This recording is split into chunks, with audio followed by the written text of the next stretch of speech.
You've just tuned into Legends of the Panel podcast, your bi-weekly one-stop shop for comics, TV shows, interviews, news, and more. Hosted by your infallible hosts, the Lady Archer. I'm trying to use all my words. My magic hat. Your magic hat? Yeah, I brought my hat. Do you want to see it? Is it a sorting hat too? Oh! That wasn't a magic hat, ma'am. And famously off-roading hosts Chulak and KJ the Comic Guy. I am not going to do a Monty Python sketch. Why not? I'll go from doing that voice. I don't like spam. You know what? Across the, I love spam. No, I have spam, and spam. Are you suggesting coconuts migrate? And now, to kick things off, here's the crew from Legends of the Panel podcast. KJ the Comic Guy, the Lady Archer, and Chulak.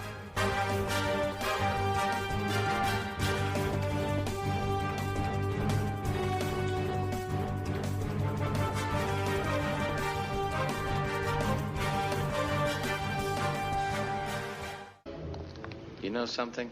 No, what? You read too many comic books.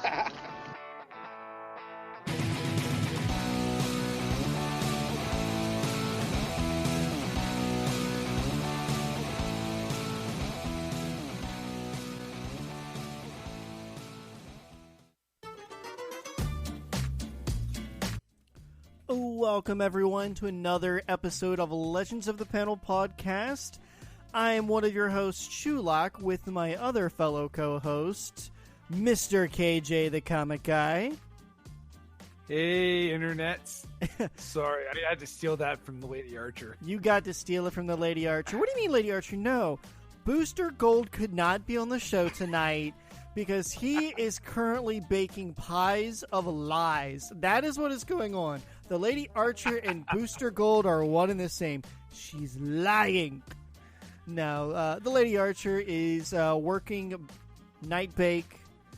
She doesn't do that too often, only when they really need to kind of catch up on stuff. So we wish her the best. Wish she was here. We skipped both shows the last 2 weeks, just scheduling conflicts and stuff.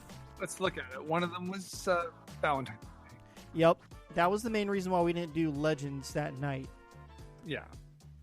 And I'm trying to remember what happened last week. I just couldn't record. That was just me. That's right. You had some stuff going on. You had a buddy that was going off to basic. Yeah, he actually left Monday morning was his last day. I only got to see him Friday and Tuesday of last week.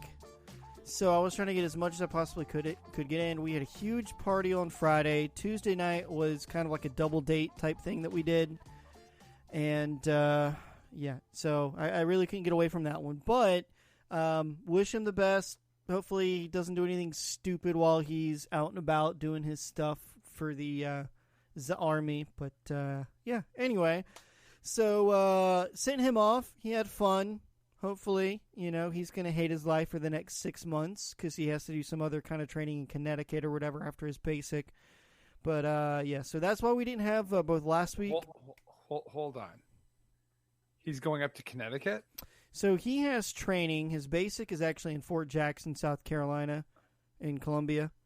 That is his full-blown, basic, hardcore stuff. He's actually going to be working on Apache helicopters as a mechanic. So okay. For a minute there, I'm sitting there going, the only other thing that I know of in Connecticut is a little place that's basically the sub base. Yeah, this is some type of mechanical training where they're basically going to build and strip down and rebuild and clean and maintenance Apache helicopters. So he's going through his normal training only lasts so long, and then he's got extended training, so everything's going to last about 6 months. So I really won't see him again until September, essentially. See you in September. No, anyway. No. Negative. So I have the camera, FYI, if you're wondering why I'm not looking directly at the camera is straight ahead of me, and you are on the far left screen. Yeah, you're over here. See, whereas my camera is on the laptop, so I am looking directly at the camera and you, sir. Your fingers were really big in that screen. Just thought you should know that. It's kind of creepy. Anyway, So we have a shorter show for the listeners tonight because the Lady Archer is not going to be in the show. Obviously, we're going to be missing her origins that we asked her to do for this episode, or technically last week's or the week before, whatever. Did we have an origin? Well, we asked her to do one, and she said she would get one ready for us. So I don't even remember what it was. No, she didn't tell us what it was going to be. I asked her to do like an IDW or something. And that's right. We asked for an off the main 3. And her response was, "You get what you get." That was the response that we got from the Lady Archer. But yes, it was. Yeah. So I have added a couple of items to the wall of shame behind me. Oh, yes. Do I want to know? Why is that on the wall of shame? That should be on the wall of wow. It's the wall of nerd. It's on the wall of nerd. Okay, well, I have a K2SO Lego figure, which is on my. It's in the bookcase of nerdism. Well, does Mr. Tudyk talk to you in your sleep?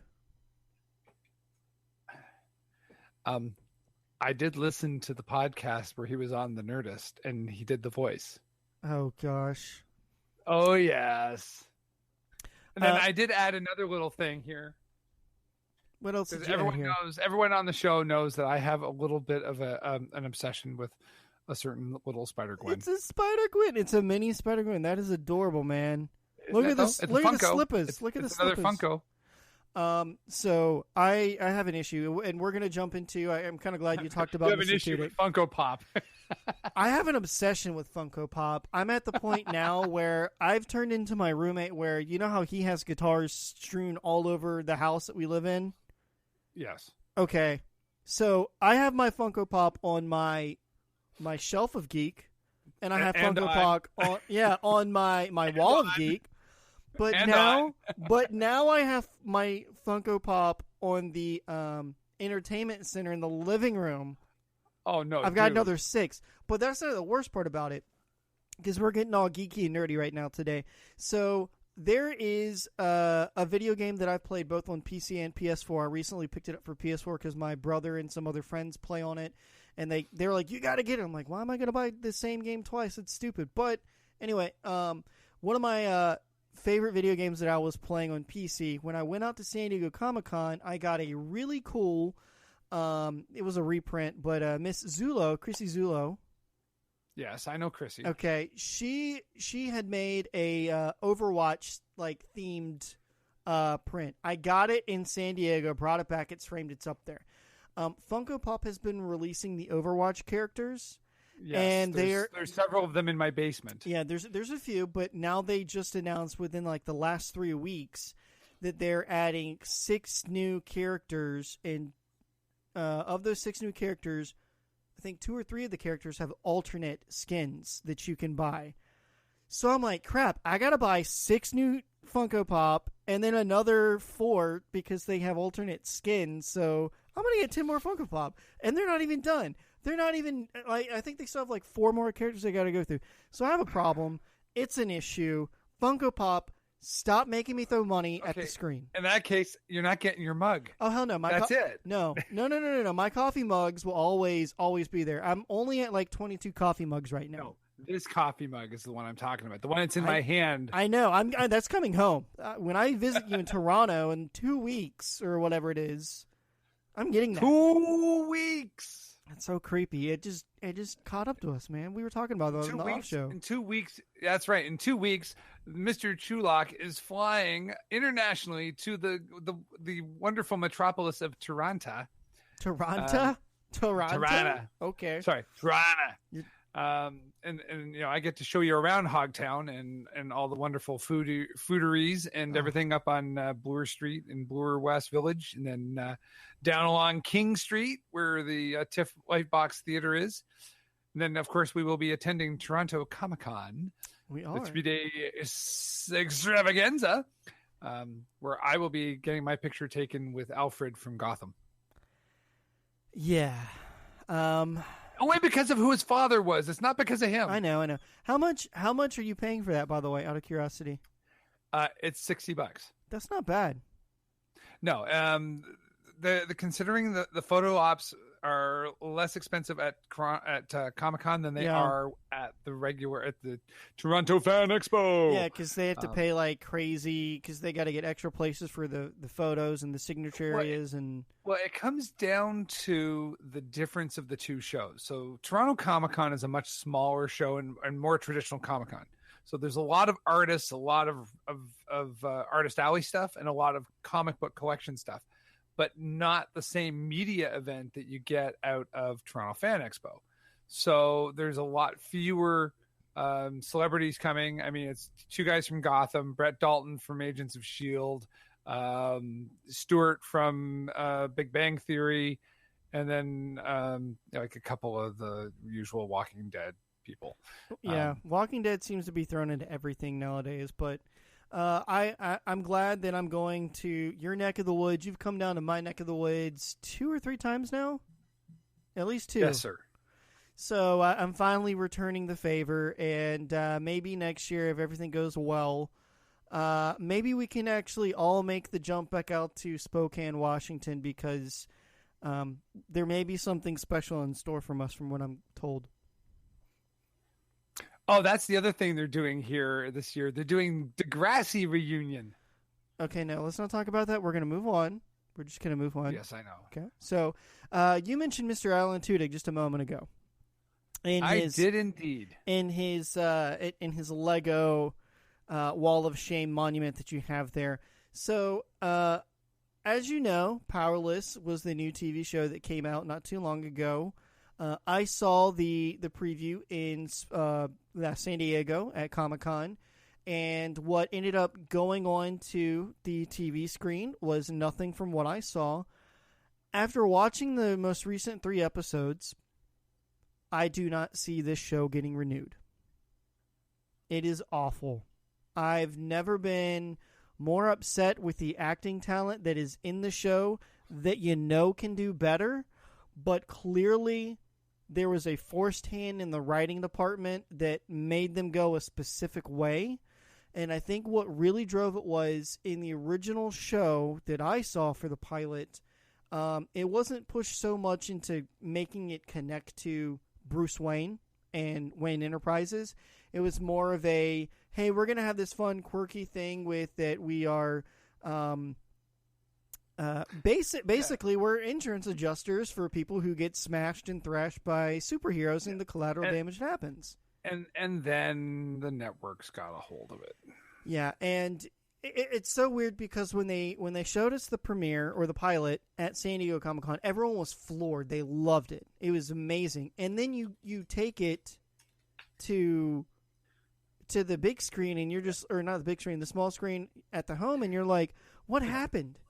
What happened?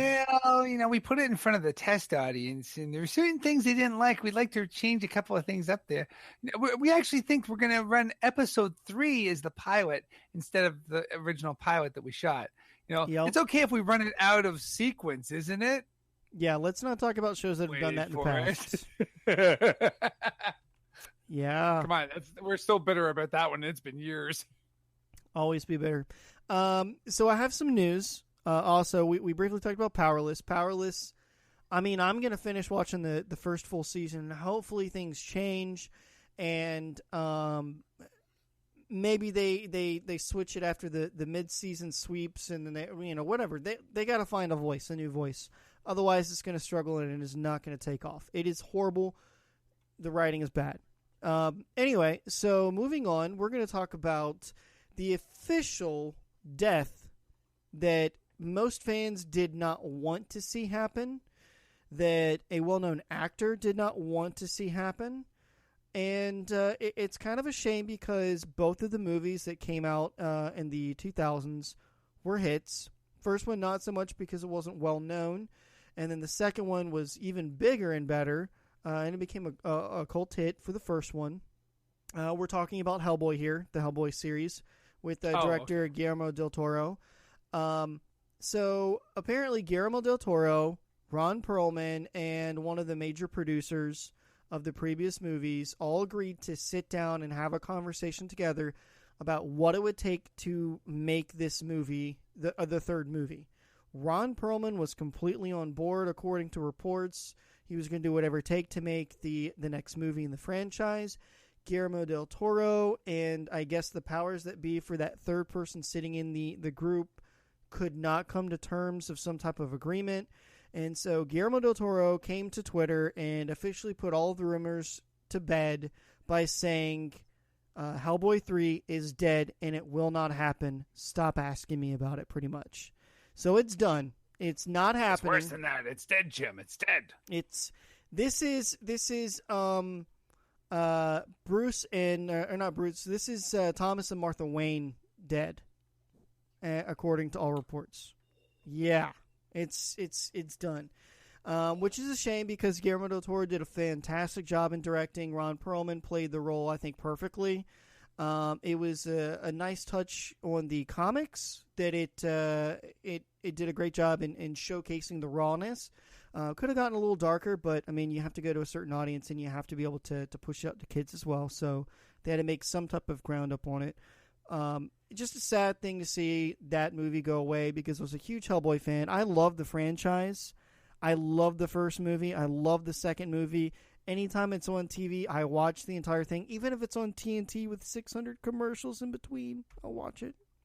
So sad to hear about that. Some more news that we've got going on.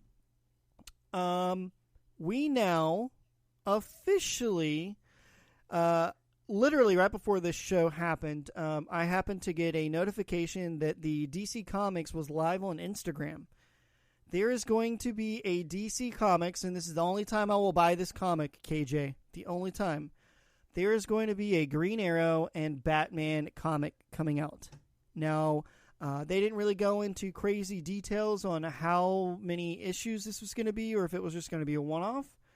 But I'll pick it up because I just want to see the two rich boys with their toys talk smack to each other and just see how it goes. That's what I'm looking for. Because, I'm a Green Arrow fan. I'm not a big Batman fan. I mean, I like Batman, but...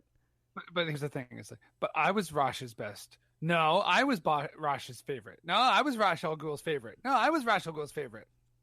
So I'm excited to kind of see. I want to see what's going to happen with it. We all know that they're going to favor Batman over everything, but I think that with the rise of Green Arrow, just in the few years, it's going to be kind of interesting. Some more news that I saw. So a couple things. Movie world goes. I don't know if you saw the new sizzle reel for Guardians of the Galaxy Volume 2. Did you see the new sizzle for that? This would be cut 3. Yeah, cut 3. So I mean, it came out a little. I know cut 3's out there. I have not seen cut 3 yet. It's been out for maybe a week, I think, maybe a little longer. I think that involves me being home long enough to actually watch. Anything. I know. Trust me. I really wish that we had a longer time to do recordings, but you are one busy man. Like, when do you sleep? I might get 20 minutes. Oh my gosh. No, I mean, tonight was, a pre-meeting, which was, the volunteer thing. And then yesterday was fix the car. It was supposed to be time with the girlfriend. It was fix the car. Today was a volunteer thing. Tomorrow is work event until who knows what time. Then Thursday is work, and then volunteer thing. Then Friday is dropping off projector and screen for volunteer thing. Celebrating eldest daughter's 23rd birthday, which was actually Thursday, and then spending time with the girlfriend. Yeah. To then Saturday go and teach a course for the volunteer thing. Yeah, you're always busy. You never have a free weekend from what I see. And when you do, it's excessively rare. And I dare ever ask you to do something on the weekend because I'm just like, dude never gets a weekend off. Why would I ask him to do something on a weekend? So, my schedule is cleared from the day you arrive until the day you leave. I get a whole 5 days. It's that's actually a lot. That's a lot, man. And up here for school, it's March break. Oh, so I got to deal with your the kids? Just joking. No, well, my kids aren't at school anyways. But no, the girlfriend is actually taking her son. They're going to the Toronto Sportsman Show. Ooh. So it's camping and hunting and fishing and stuff because he wants to go and blow some stuff up with arrows and fire off some pellet guns. Sounds like a green arrow in the making. I wholeheartly approve of that. That's fantastic. Yeah, well, I approve of the archery thing too. Yeah. But you know what you need to do? This past weekend was the Outdoor Adventure Show, where I saw some very pretty canoe paddles at $110 a piece. Okay, canoe paddles, nice, pretty canoe paddles. That'd be like something I just put on a wall. I have the canoe. I need the canoe paddles. I know, but I would say I just put it on a wall. I would never do it because knowing me, somehow, even though they float, I would lose it. I would be like, where'd that dang paddle go? Oh, I don't know. Yeah, into the mud and on. Yeah. Oh, wait. Did I smack somebody in the face with that earlier? Anyway, so back to the comment. Yes, I'm exceedingly busy at this point in time. Yeah. Doing my best to try and make sure that, well, number one, I've already set aside the days when you're here. And number two, I've already set aside the days when you're here. The same. Awesome, man. Awesome. Oh my gosh. So, there will be food, there will be consumption, and I'm working on a special kitchen tour for you through the poutineery. Awesome. I am down for that. I haven't actually gone out to eat at any Charlotte restaurants recently. I may go later this week with my old boss. She wants me to go out to a wine bar with her, and I'm like, bad things happen. But I'm not drinking.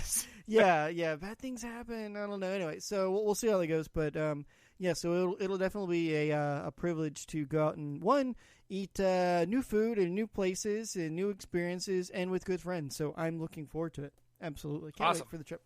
So gonna finish off with some movie stuff on this quick news recap, and then we're gonna jump into some more specific comic book stuff.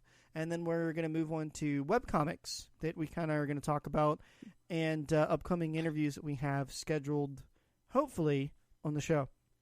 So, first things first, we had talked about on this show in the past that we were really worried about the Wonder Woman movie coming out. We were worried that it was going to tank, that it was going to be bad, and everything is absolutely saying the opposite. Test screens are saying that it's fantastic. They're raving about it. They say that it is perfect for what DC should be doing.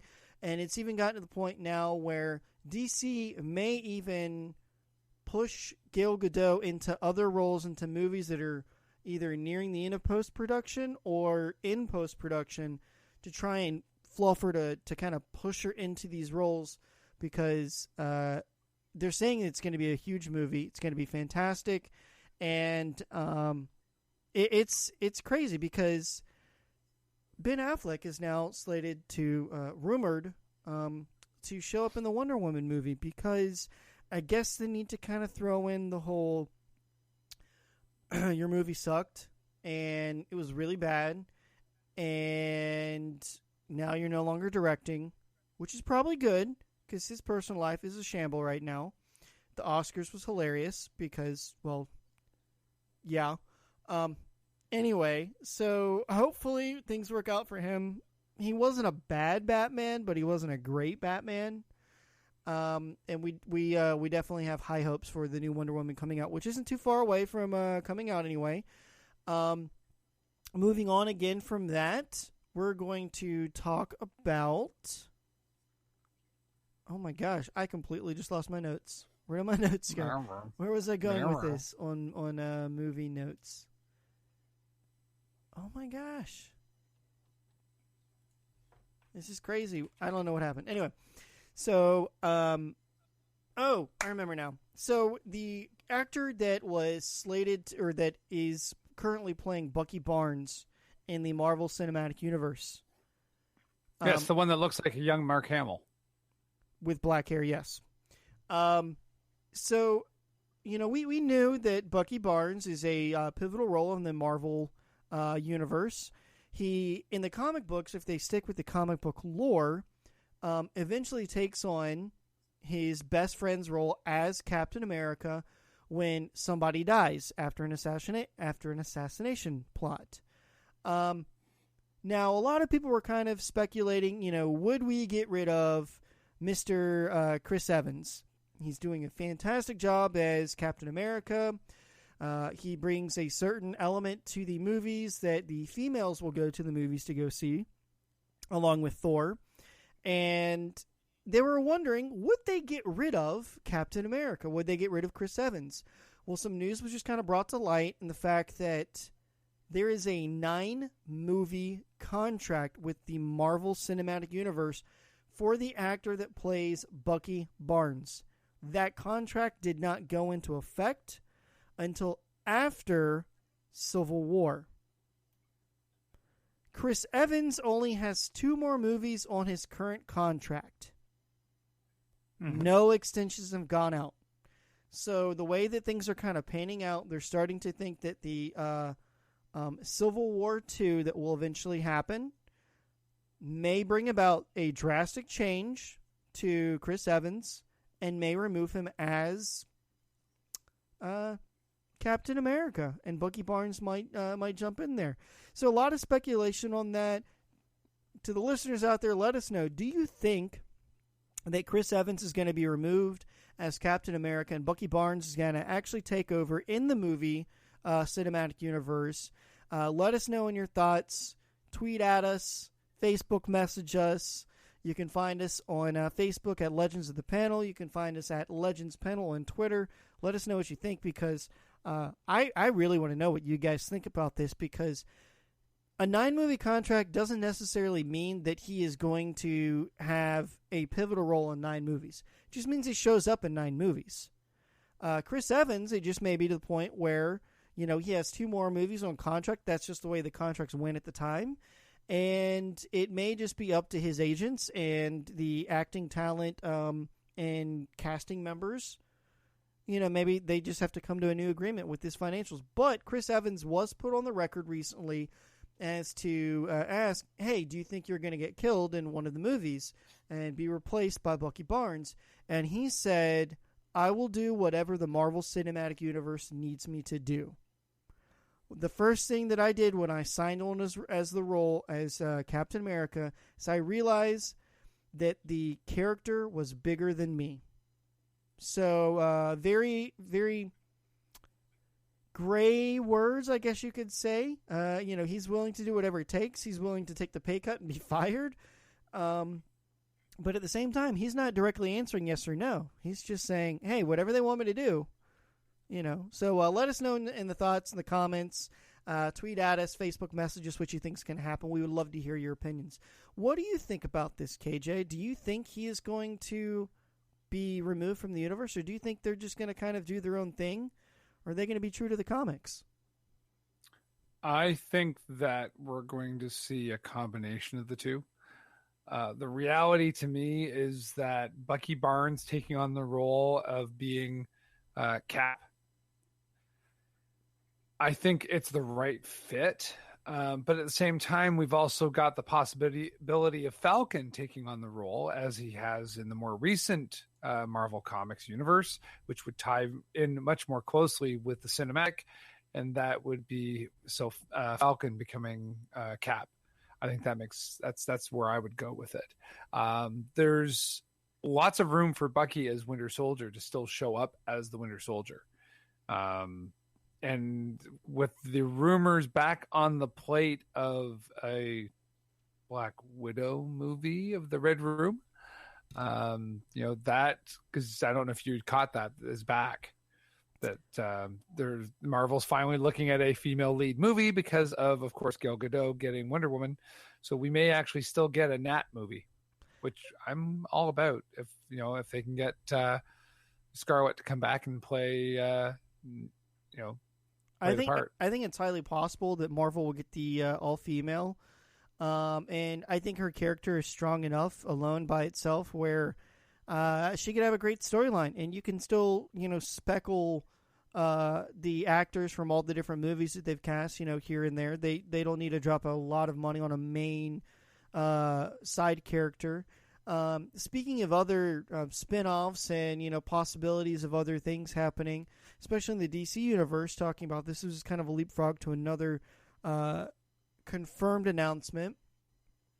Up in the air for the longest time, we've been hearing from the rumor mill that Nightwing was supposed to be getting his own movie. And up until recently, it has finally been confirmed that Warner Brothers is indeed moving forward with a solo outing of Nightwing. And the Lego Batman actor, Chris McKay, voice of Batman, will actually be directing the Nightwing movie, as it seems. So, interesting to see. I don't know his directing abilities. I'm not aware of that. But he definitely wants to take on the mantle. There's no talks on who would play Nightwing. There's no talks on the storyline and how it would tie into the current DC universe. Or even if it will, if it's just going to be a solo, complete side thing that happens. Very interesting to see, because there were so many talks about Nightwing being on a TNT TV series of Teen Titans, a live-action version.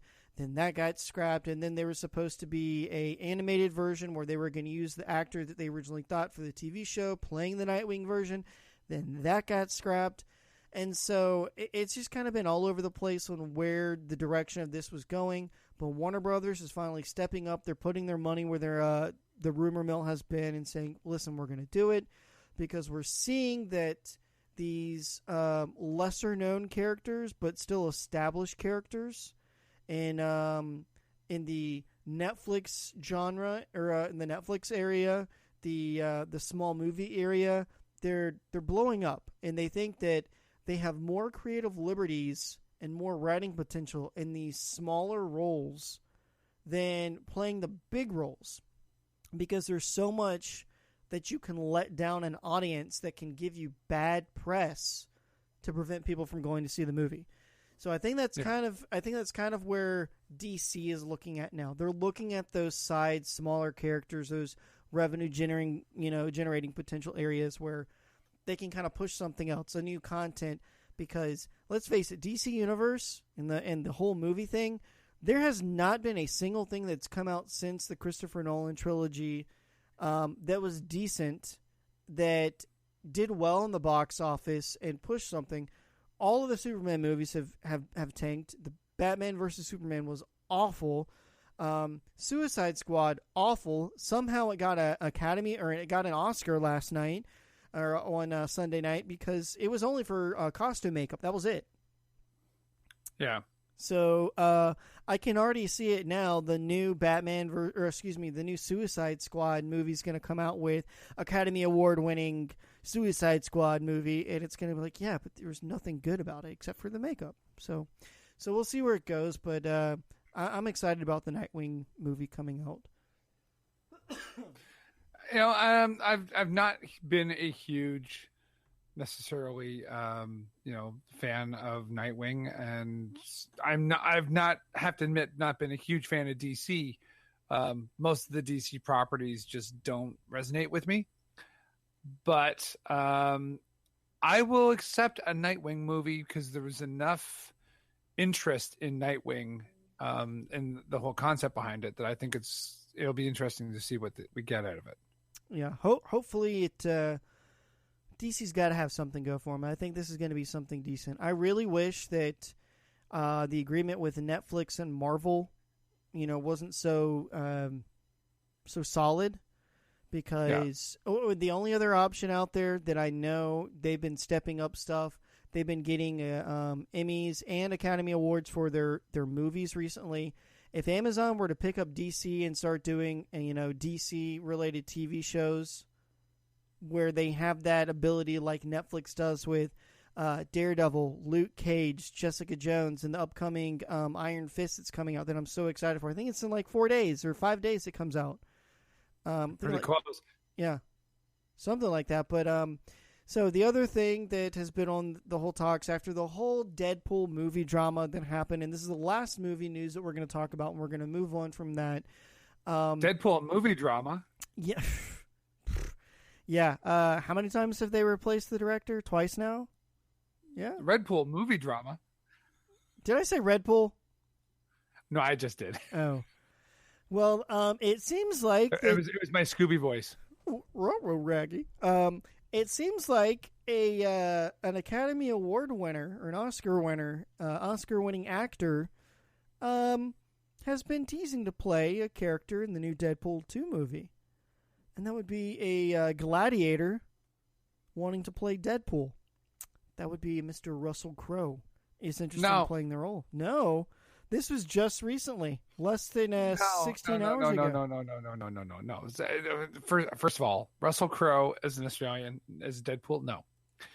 I mean, considering that Russell Crowe was supposed to be the original Wolverine and turned down the role, and it got handed to this guy named Hugh Jackman. I mean, it's like, your turn as a superhero is over, man. Because, I mean, Russell Crowe did play Jor-El. So, he's already proven that he can't play that part. Oh, my God. I don't know. He was doing his Brando. You know what I'm saying? You come to me on the day of my daughter's wedding. Oh my God, no.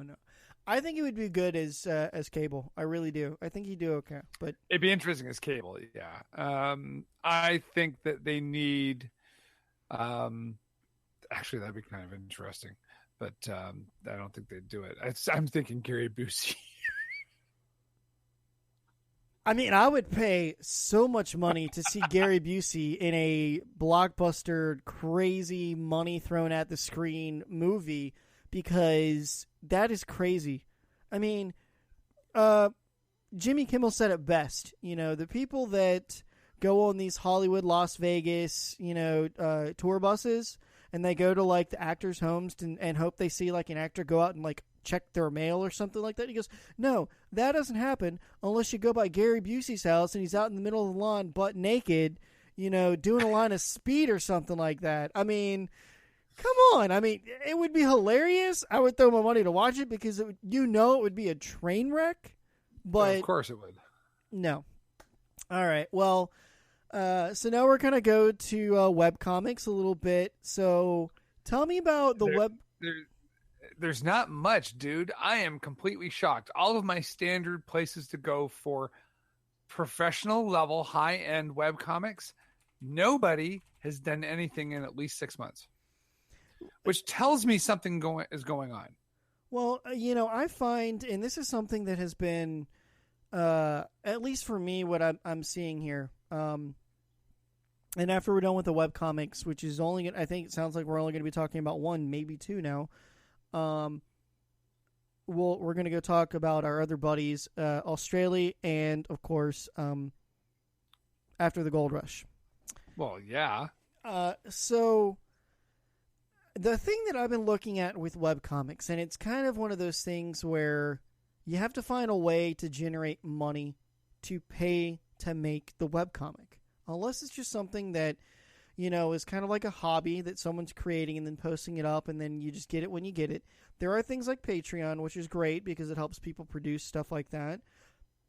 But I'm seeing where almost all of the webcomic venues that I've gone to recently, the webcomic is completely free. Yep. I don't have a problem with it being free. But in my mind, I'm sitting here and I'm going, how are you paying your bills? I mean, yeah, you may be able to cover making the comic or something like that, but how are you paying your bills? I mean, I'm not saying that in a demeaning way or anything like that. I'm just worried because... No, I know exactly what you're saying, because if you're putting this level of quality work and not taking payment for it, then how is it that you're maintaining a website and actually able to put out that level of work and continue to work that way when, obviously you're spending hours in practice and doing this? When do you have the time to sleep? Oh, that's like me. No time to sleep. I'm going to sleep when you died. Yeah, I'm just one of those persons that I enjoy webcomics. I actually enjoy the shorter webcomics that are almost like old school comic snips in the newspapers. Yeah. I like those kind of webcomics. People that are putting a full-blown real comic on a webcomic, I applaud them. I thank them, because it's somehow free and it's great quality. And I can read it at my whim wherever I want to, which is awesome. But, I think it's just because of you and I and who we are. We love to get them in our hands. We love that smell. There's a physicality. Yeah. It's the same as I find with books. I mean, although I have tried to do digital books. It's not, it's not the same. It's not the same. It is not. Excuse me. I'm trying to get over this cold that I'm kind of building up here. It's just interesting. Well, we have a interview coming on the show, hopefully in the near future. Probably it's looking more likely that we're going to be doing this interview after the comic or the Toronto trip, just based on timing and how things are going right now. We've decided to kind of do something a little new. We've done actual comic books. We've done graphic novel interviews. We've done trade paperback interviews. We've done interviews with artists. We've done interviews with just writers. And we're kind of going all over the place. And so now we're going into, not only are we going into more of a webcomic / new area with this upcoming interview, but we're also jumping into almost what you would say, it's kind of like that socially charged area in, well, just life in general. Wouldn't you say, KJ, on this upcoming interview? Sounds about right.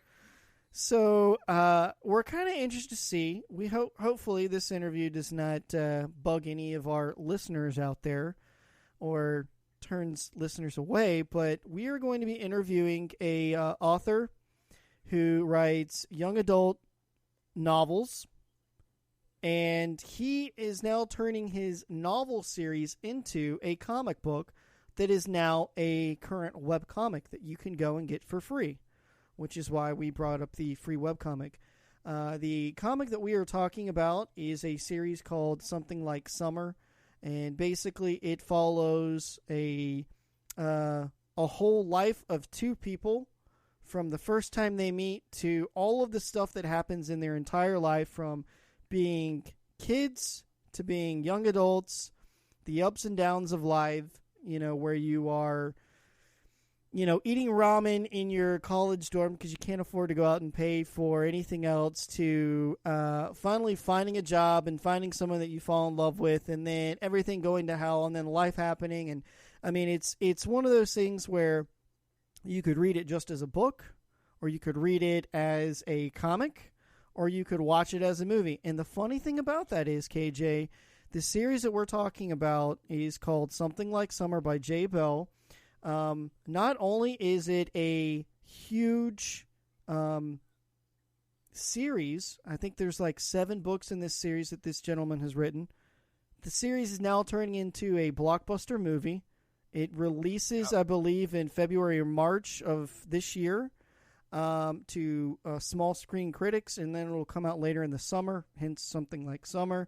And now it is being redone as a webcomic that is for free on the website that we will be posting later on our Twitter. What we are going to do, hopefully, is we'll get Mr. Jay Bell on an interview after we get back from the Toronto Comi-con, mainly because they're releasing a page a week in detail, and these are good drawings. This story definitely is not for everyone listening to the show. Maybe a specific listener, maybe someone you know. But it's a great story. It's a great writer. And it's just interesting that this is going to a comic book form, and it's massive production from book to movie to now comic. And wouldn't you think that it would go from book to comic to movie, or maybe comic to book to movie? And it's kind of like going backwards. It's making a full circle, and it's kind of coming back. So it's really interesting. The one thing that I kind of want to talk to this gentleman on is, since he's been really heavy in the development of the movie with helping write the screenplay a little bit, are any of these webcomics that we're seeing, the stories and everything, did they use them for the storyboards for the movie? Did they take the storyboards from the movie and then turn it into a comic? That is something that I've always kind of wanted to see, because essentially, what is a comic book? It's a storyboard. And it's what we use to make movies. So we'll definitely talk about the upcoming interview with him as we get back from Toronto Comic-Con. It is not it's not a topic that we normally talk about, but we're very open and we love all types of submissions that come our way, and this is definitely something that we would be interested in interviewing about. So, absolutely. So that is the webcomic that we'll be talking about. It's something like Summer. You can just Google that, and you can go to jbellbooks.com and find out more about his books, and we'll hear more from him later. So, now moving on to two friends of the show, KJ. We've got a huge announcement with our friends over at Australia Comic. We've interviewed them twice. We interviewed them before they finished their Kickstarter. We interviewed them after their Kickstarter was successfully funded and they started shipping out books. And now they're in the process of a huge Kickstarter that's going on right now. And for those of you that aren't aware, you can always go to our Geek Culture Cast Spreaker page and basically find out more on the website and hear our backdated interviews with the Australia. But Australia is a very interesting comic. It basically plays into a fantasy world set up in Australia where both the indigenous people and the industrial world all come together on this continent. And this story kind of arises with this character named Marlou, who is trying to fight for the indigenous tribe and the people and even the animals and the whole continent itself. It's a phenomenal story. The writing is great and the art is even better. It really captivates your imagination. We highly recommend you going and reading the first book. You can actually look at that now free on a webcomic that they offer. So we paid for it. We got our posters. We got all that kind of stuff. And now it's free. So you don't even have to pay for it. You can go and look at it now. But they have a huge Kickstarter that's coming up where they were so successful with the first book. They were into the point where they were about to release the Kickstarter for the second book alone. And they said, you know what? We have so many international people and we have so much to tell in our story.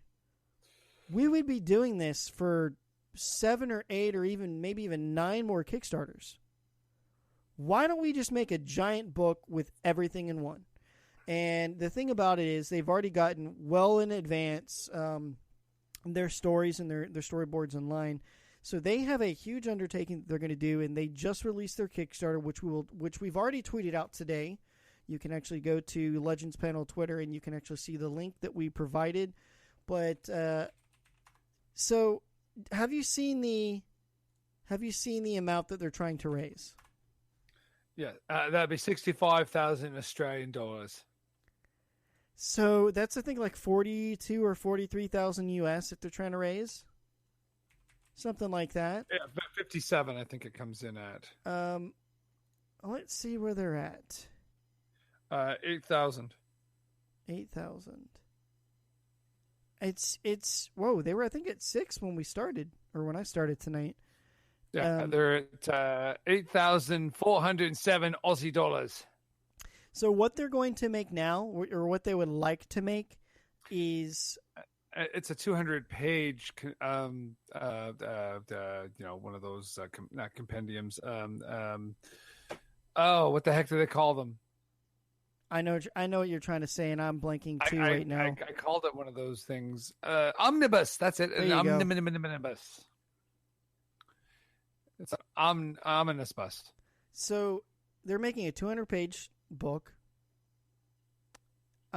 Huge undertaking. I don't really recognize a number this large for a comic book. I don't think I've ever seen anything like this. I don't know about you, but 49,000 US is what I'm seeing is what their total goal is supposed to be. So we wish them the best. We are going to help them as much as we can by spreading the word, because either way, I still want this story in my hands because it's a phenomenal book. But please go over to their Kickstarter page, which we've already linked out for you, that you can go and click on and look at everything. It's a great story. These are great storytellers. Phenomenal guys. And This is basically going to be their cheapest way to get you the full book and series.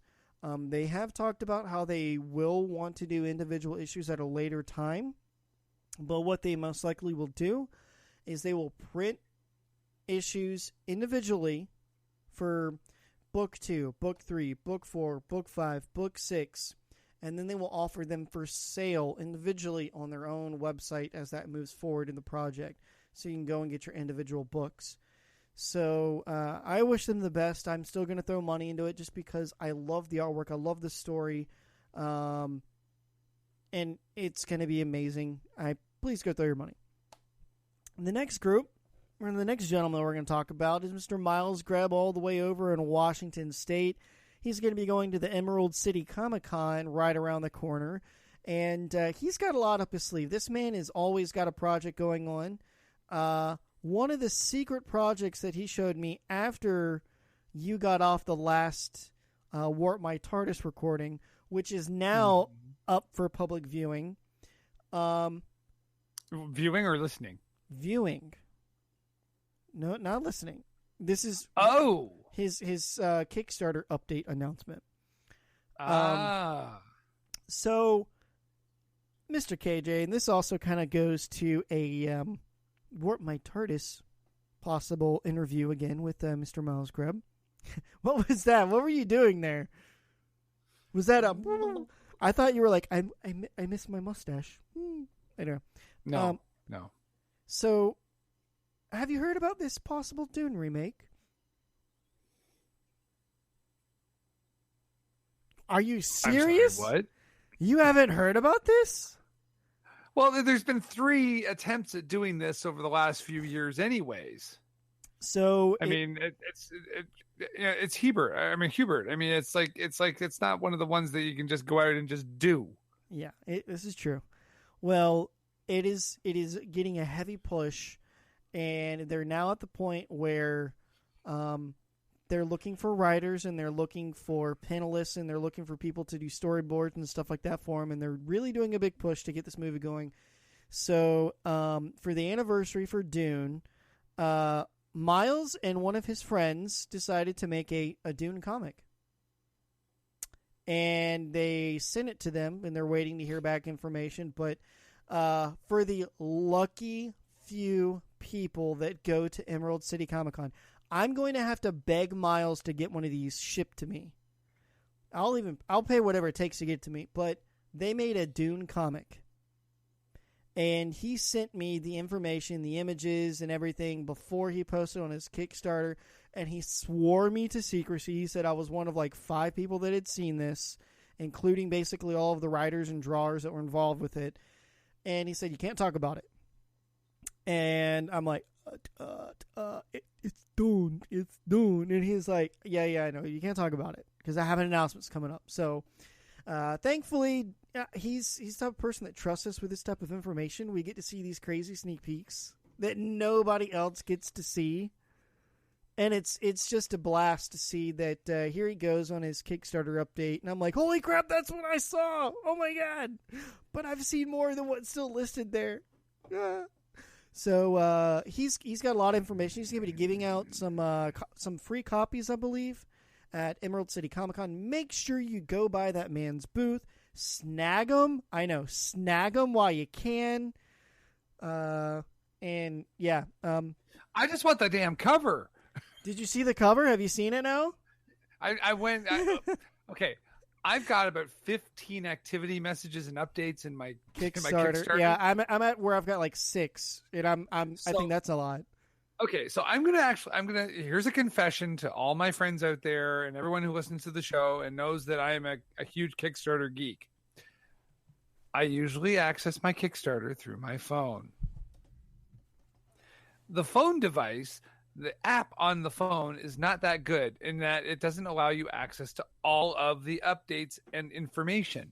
So when I actually think about sitting down and looking at Kickstarter is usually during the show. Right. See, so when I actually looked down the list, it was so far down that I didn't notice it until all of a sudden you said something that I immediately searched Miles and up it came. I'm like, so you've seen that. I want the cover. Yeah, I want the cover, right? dude. I want the cover. So you've got that, but I can't say. Well, I can say it off the show, but I can't say it on the show. But no, don't say it on the show. No, I'm not gonna say it on the show. But yeah. So it's just awesome because look at that artwork. That looks like so Dune. That is so Dune, right? That's absolutely Dune. If you know what we're talking about, go to his Kickstarter, search After the Gold Rush Kickstarter, and you'll pull it up, and you'll be able to see it on his update feeds. The way that I do it, KJ, and I know we're running close on ending this show, because these were the last two topics we were going to talk about tonight. What I do for my Kickstarters is you have the ability to get Kickstarter updates via email, obviously. But yes, of course. Now you can select which ones you want to put in your, like, hey, this is my update.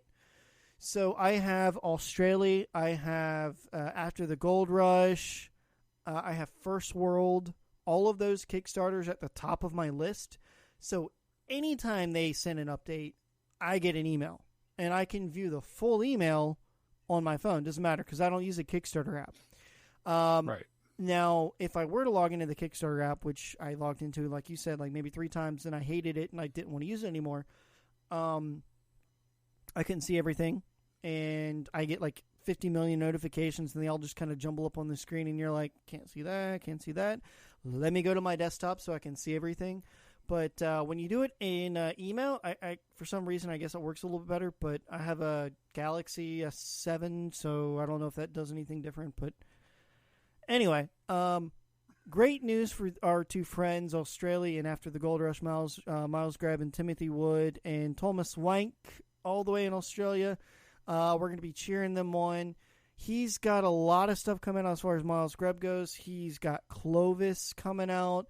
He's got After the Gold Rush series. He's got some more stuff coming out. And then, of course, he's got the Dune comics given away. He's going to be in the Emerald City Comi-Con. Go visit our friend out there. Great guy.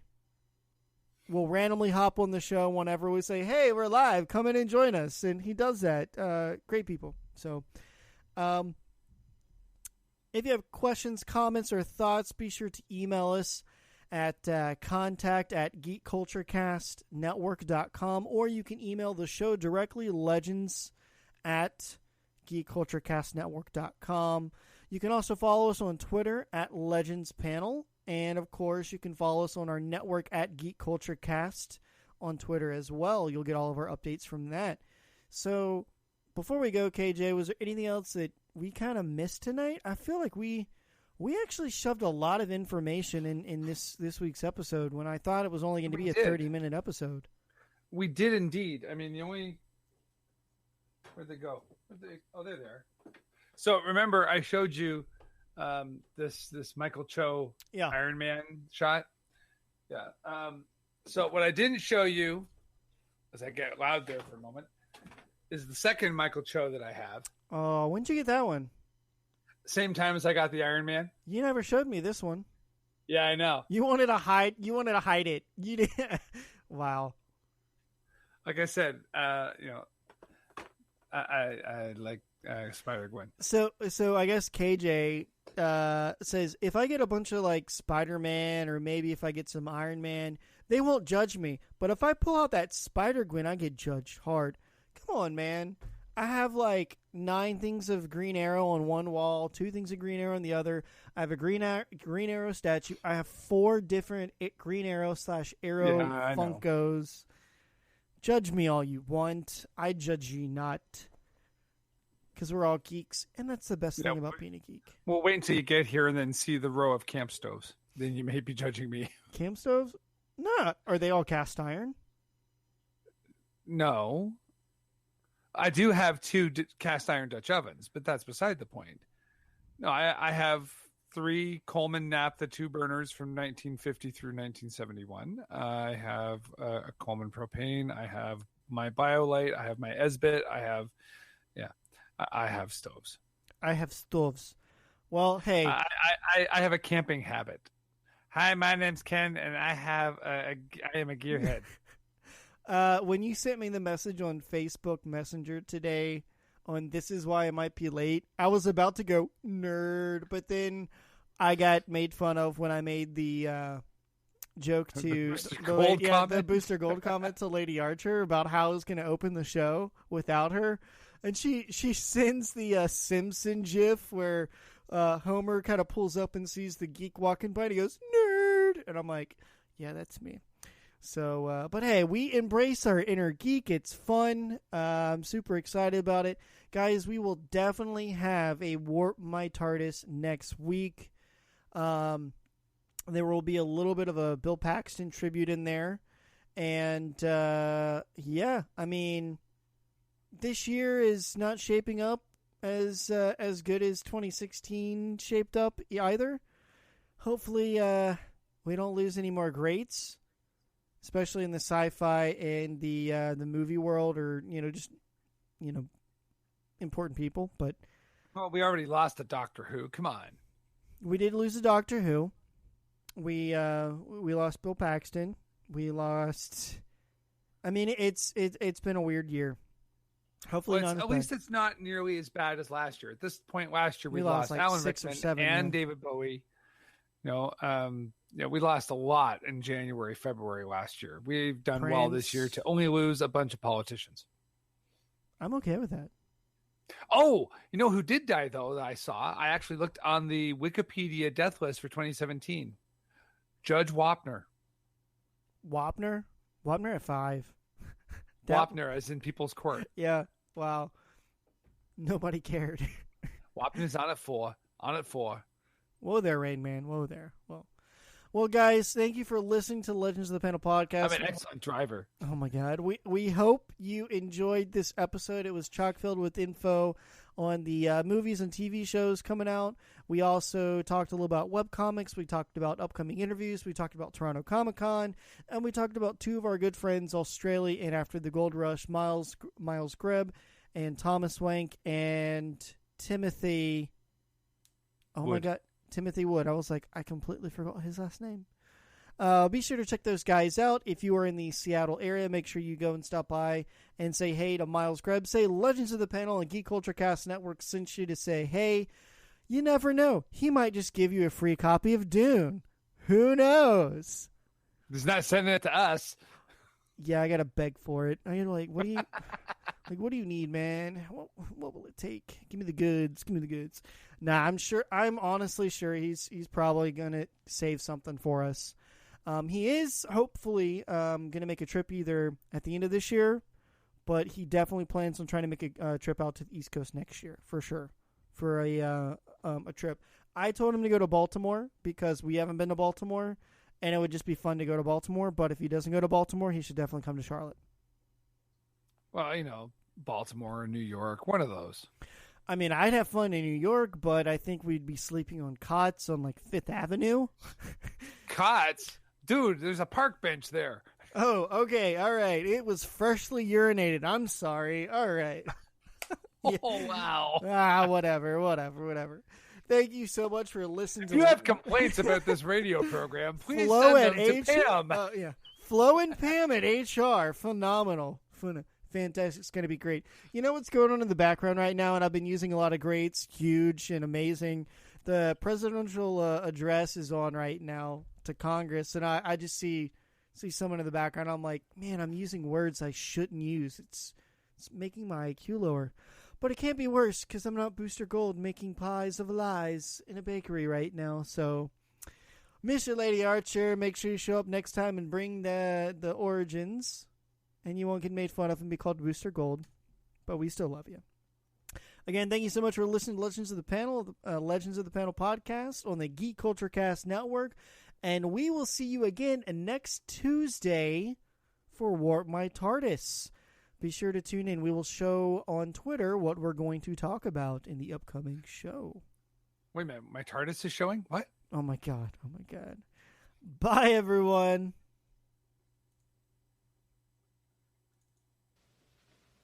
You're still here? It's over. Go home.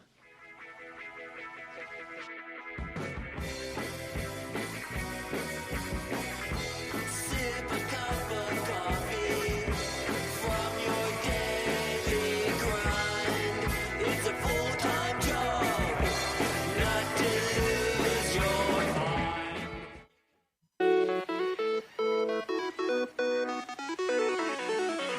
This has been a presentation of the Geek Culture Cast Network.